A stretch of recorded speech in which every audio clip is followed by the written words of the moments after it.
What's up, guys? It's Jay, MorninAfterKill, and I'm back here with some more Borderlands Presequel news and information. If you haven't been following along on my channel or Borderlands news in general, and you don't know what the Borderlands Presequel is, really quick, the Borderlands Presequel takes place between Borderlands 1 and Borderlands 2. It's gonna take us to the moon base of Elpis and follow along the storyline of Handsome Jack as he rises to Hyperion power. And to do this, we're gonna be playing as 4 previously non-playable characters from the Borderlands franchise, such as Athena from the General Knox DLC, Wilhelm, the Big Easy Boss from Borderlands 2. We also have Claptrap from everything Borderlands.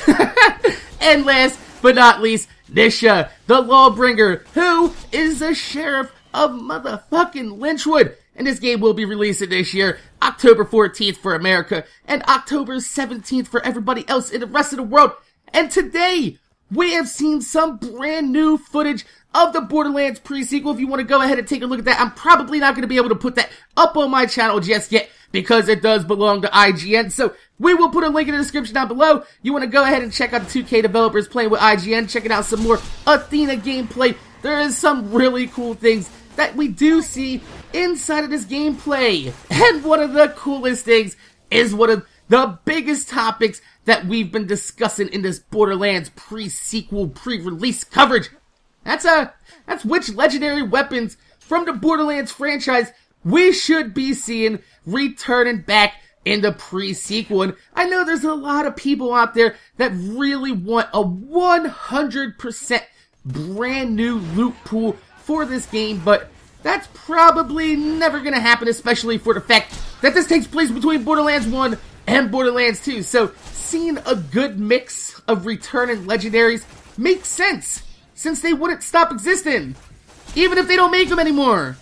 GM does not make a Firebird or Trans Am anymore.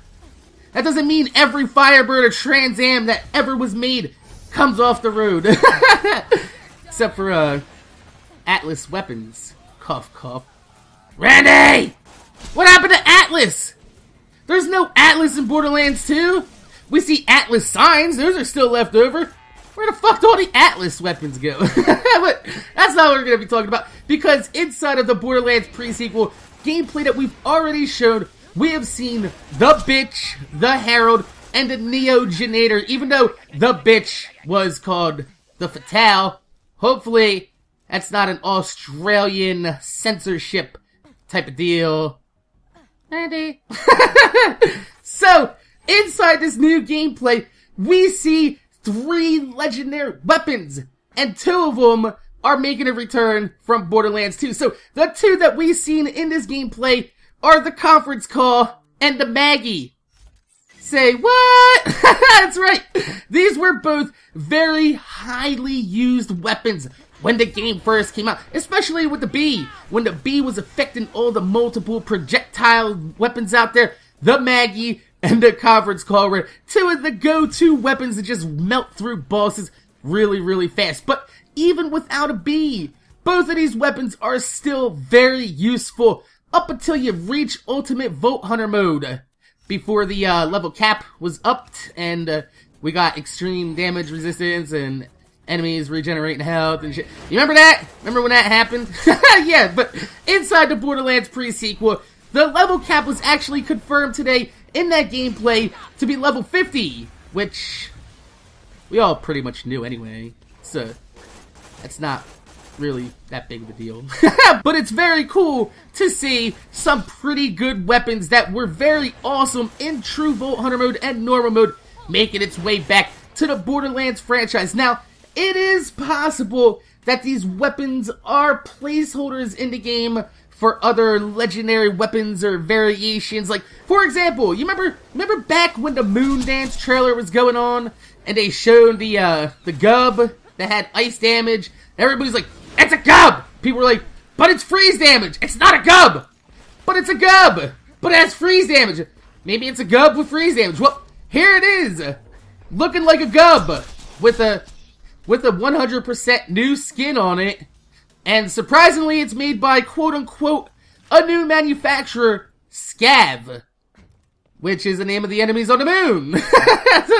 I'm not really terribly surprised by this, especially since in Borderlands 2, bandit guns aren't really a manufacturer. They're pretty much just like S&S guns that the bandits found and they painted with some pretty cool badass paint jobs. And I'm pretty sure that's most likely the same thing that we're seeing here, is that this is just a gub modified by scabs. It might be given a different name. We honestly don't know, but it looks, sounds, and fires like a freeze gub. And it has the same model with some added textures to it. So, in my opinion, it's still a gub. Even if it's not called a gub, it's still a gub. It's a motherfucking gub.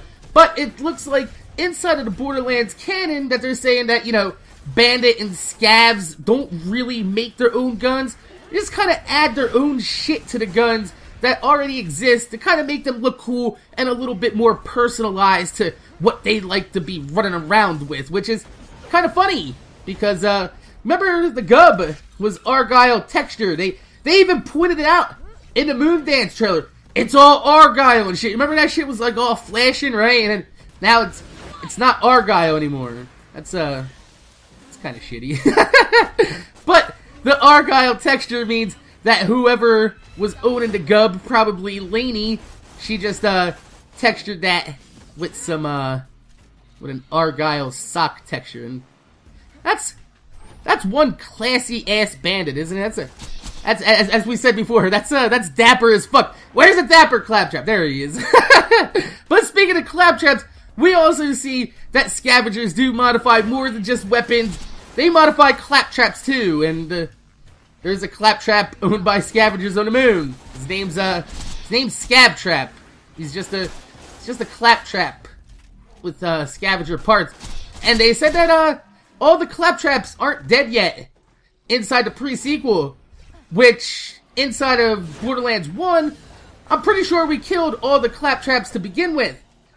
But I'm pretty sure that this might overlap a Borderlands 1 timeline after Borderlands 1 while the DLC shit was going on. So it's very possible that this game is gonna overlap into both games, and I can't wait to see how the ending turns out for that. But it looks pretty cool that we at least see a conference call Maggie and a quote-unquote gub making its way back to join the bitch, aka the Fatale, the Unkept Herald, and the Neogenator Shield. It's there's just some pretty beastly fucking weapons to bring back as legendary, so I'm pretty happy about that. But my name is Jay, MorninAfterKill.